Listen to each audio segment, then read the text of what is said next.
Carta aberta e lida, dirigida às seguintes autoridades: à Excelentíssima Senhora Presidenta da República, ao Excelentíssimo Senhor Ministro da Justiça, à Câmara dos Senadores, à Câmara dos Deputados, aos Excelentíssimos Senhores Ministros do Supremo Tribunal Federal, aos Excelentíssimos Ministros do Superior Tribunal de Justiça, aos Excelentíssimos Governadores, ao Excelentíssimo Senhor Presidente da OAB Federal e OAB São Paulo.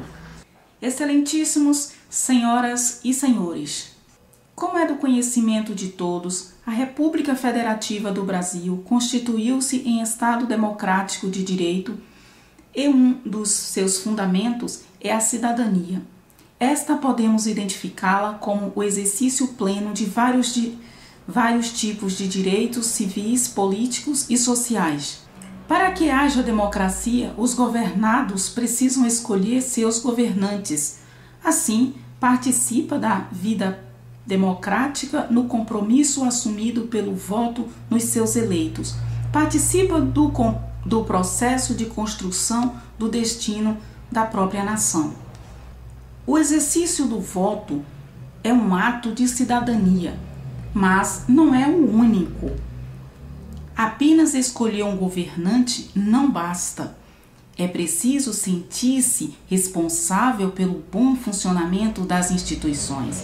É interessar-se pelo bom andamento das atividades do Estado, exigindo com postura de cidadão que este seja coerente com seus fundamentos, razoável no cumprimento das suas finalidades e intransigente em relação aos princípios constitucionais.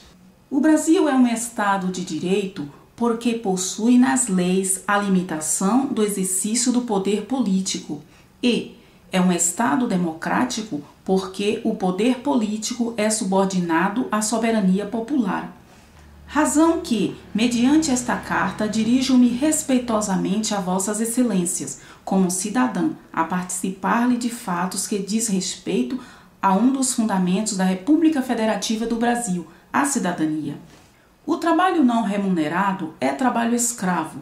O Brasil tem repudiado tal prática. Segundo o ordenamento jurídico brasileiro, o trabalhador que trabalhar e não for remunerado tem o direito de buscar no Poder Judiciário receber a devida remuneração pelo seu trabalho.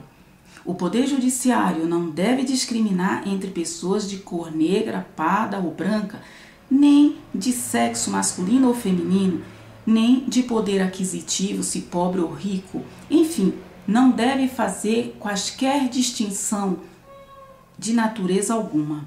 Trabalhei por 3 anos consecutivos, mas não fui remunerada devidamente. No exercício pleno de meus direitos e garantias constitucionais, ingressei com a ação no Poder Judiciário.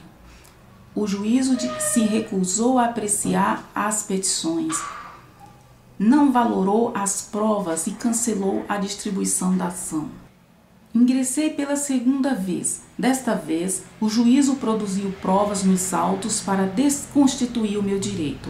Formulou pedido implícito, concedendo o que não foi pedido pela parte adversa.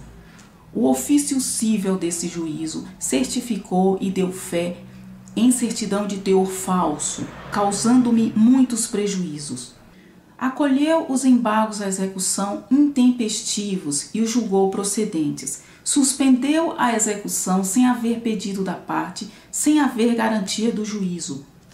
No exercício da minha cidadania, na defesa dos meus direitos, ingressei com exceção de suspeição. Por conta disto, o juiz em 2ª instância condenou-me a pagar multa, condicionando o ingresso de quaisquer recurso ao pagamento da multa imposta. E desde então, passei a sofrer retaliações por parte de outros juízes da mesma comarca, em que atuo como advogada. Estando seriamente prejudicada, não apenas em meu direito de acesso à justiça, mas também profissionalmente, pela escancarada violação das prerrogativas do advogado, visto que dependo de meu trabalho para o meu sustento próprio e o sustento da minha família. Cito aqui 2 casos, entre outros, como exemplos das retaliações. Nos autos 215 de 2011, processo com trâmite na 2ª Vara Civil da Comarca de São Bernardo do Campo contra a Eletropaulo pela desobediência à ordem definitiva no mandado de segurança, já confirmada a segurança com o julgado do STJ. Em consequência, com revanche, a Eletropaulo passou a perseguir a impetrante, chegando ao ponto de emitir 6 faturas consecutivas com falsas acusações de religação clandestina e, em decorrência de tais acusações, cortar o fornecimento de energia pelo período total de 1 ano e 3 meses. Eu e minha família ficamos sem fornecimento de energia elétrica, em completo apagão em nossa residência. E ainda promoveu 3 inscrições do meu nome no cadastro do Serasa, implicando em muitos prejuízos para mim e minha família. Ao procurar o Poder Judiciário, embora as provas robustas nos autos comprovando a ilegalidade da ré, inclusive com as cartas respondidas pela ré, reconhecendo seu erro de emitir as faturas com multa e falsa acusação, o juízo dessa comarca, contrariando o CDC e a Constituição Federal e o próprio julgado do STJ, manteve a conduta da Eletropaulo, condenando-me a pagar as custas processuais e honorários advocatícios no importe de 20% do valor da causa em favor da Eletropaulo. Outro exemplo, na 3ª Vara Civil da mesma comarca, no mandado de segurança, cuja autoridade coatora é o senhor prefeito de São Bernardo do Campo, conforme consta nos autos, a autoridade coatora vem se recusando a cumprir a ordem judicial de 2ª instância no mandado de segurança. E o juízo, em 1º grau de jurisdição, ignora as petições da impetrante. Nos agravos de instrumento, outro desembargador, contrariando a ordem do próprio Tribunal de Justiça, mantém a decisão do juízo de 1º grau. Assim, a autoridade coatora continua em desobediência à ordem judicial do Egrégio Tribunal de Justiça do Estado de São Paulo desde a data de 17 de fevereiro de 2010, data do trânsito em julgado. Cumpre ressaltar, senhora presidenta e senhores ministros, que a ordem no acórdão que o senhor prefeito se recusa a cumprir é referente ao pagamento de proventos de natureza alimentar e que, de um lado, ele se recusa a cumprir a ordem judicial e, de outro, o senhor prefeito executa na justiça IPTU com juros e multas abusivas e ameaça de leiloar o meu único imóvel, minha residência, caso eu não quite débitos com o IPTU, estando eu e minha família correndo o risco de irmos morar na rua. Onde está a justiça social? Vossas Excelências a viram por aí? Ou será que ela existe apenas para quem tem influência política e com as autoridades? Ou será que ela existe apenas nas palavras pomposas, nos marketings políticos e discursos na televisão? Será que, na prática, o que impera mesmo não é todo tipo de injustiça?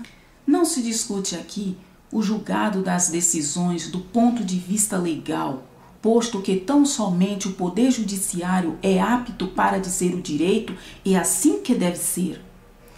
Mas a questão da discussão é em termos da moralidade, da afronta ao Estado democrático de direito. Afinal, nem juízes nem prefeitos são soberanos. A soberania continua sendo do Estado de direito.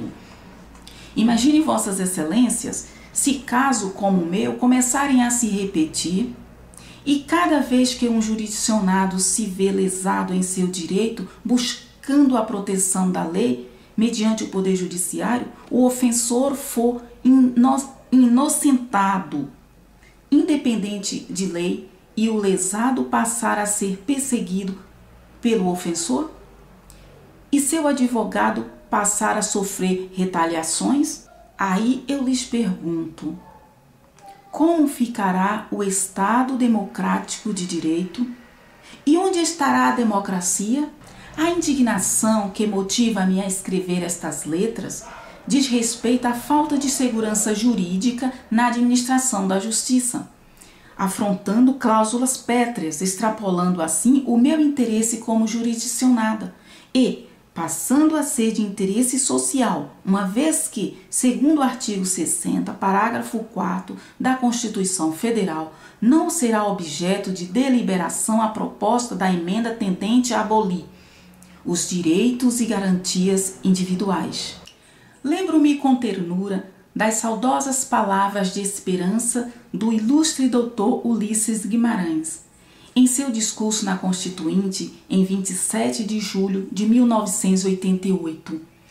Abre aspas. Essa será a Constituição cidadã, porque recuperará como cidadãos milhões de brasileiros vítimas da pior das discriminações, a miséria. Cidadãos é o usuário de bens e serviços do desenvolvimento. Isso hoje não acontece com milhões de brasileiros segregados nos guetos da perseguição social. Fecha aspas. Que eu me lembro, vossas excelências, o Estado democrático brasileiro assumiu o modelo de Estado de Direito por ser estruturado sobre o princípio da legalidade e da constitucionalidade, tendo como objetivos fundamentais construir uma sociedade livre, justa e solidária, garantir o desenvolvimento nacional, erradicar a pobreza e toda forma de discriminação, promover o bem de todos sem quaisquer distinção. Daí, devemos sempre buscar edificar nossa cidadania como um referencial de conquista da humanidade, na busca pelos nossos direitos, por mais liberdades, melhores garantias individuais e coletivas.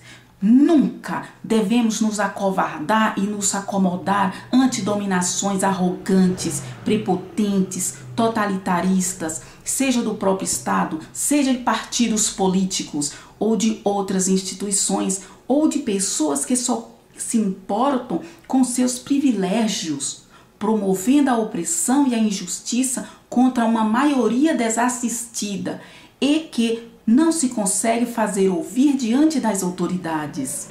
Isto porque lhes é negada a cidadania plena, cuja conquista deve ser batalhada todos os dias por amor à nação brasileira.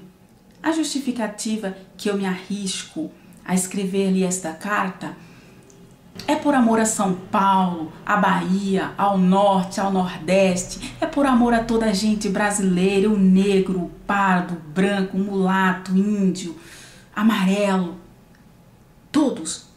Porque eu não quero que ninguém mais sofra esta injustiça. Aguardo a manifestação de Vossas Excelências atenciosamente, Adelaide Souza.